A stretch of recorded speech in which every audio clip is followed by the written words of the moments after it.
আজি আমি এটি গল্প পাঠ কৰিবলৈ আগবাঢ়িছিলোঁ যদিও দৰ্শক সামান্য উপস্থিতি দেখিছোঁ তথাপিতো অনুষ্ঠানটি পৰিৱেশন কৰিবলৈ আহিছোঁ ভুল ভ্ৰান্তি হ'লে ক্ষমা কৰিব শিৰোনাম চেপেনা গল্পকাৰ উত্তম কুমাৰ বৰদলৈ তুমি জিলমিল কাকতি দেৱীচৰণ বৰুৱা কলেজৰ TDC কলা শাখাত নামভৰ্তি কৰিছা জাজিৰ ছোৱালী ধুনীয়া ছোৱালী আমাৰ হোষ্টেলত একো বেলেগ নিয়ম নাই মই দেৱবালা বৰুৱা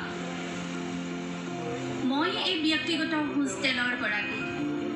তোমাক হোষ্টেলৰ ফিজৰ কথা ইতিমধ্যে জনাইছোৱে আৰু কিবা সুধিবা নেকি মেডাম মোৰ লোকেল গাৰ্জেনে মোক লগ কৰিবলৈ আহিব পাৰিবনে পাৰিব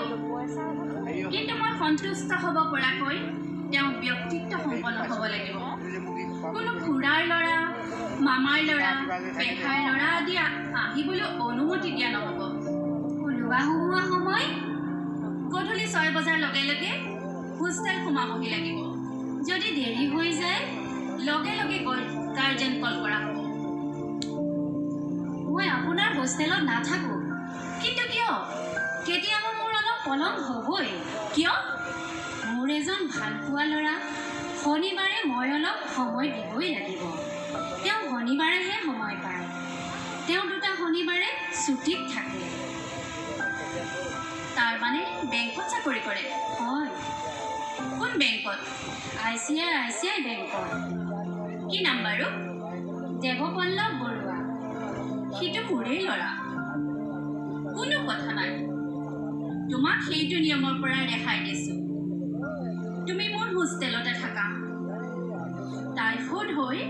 তাৰ চুলি এডাল নাইকিয়া হ'ল মূৰত চুলি নাই বাবে টুটৰিত দাড়ি কেইডালমান সৰহকৈ ৰাখিছে তাকো বৰ দীঘলকৈ তাক কিমান যে ছোৱালীয়ে অপচন্দ কৰিলে নিজৰ ল'ৰা হ'লে কি হ'ল ময়ো বেয়া দেখো তাৰ ষ্টাইলটো তুমি ক'তো যাব নোৱাৰা মোৰ হোষ্টেলতে থাকিবই লাগিব ধন্যবাদ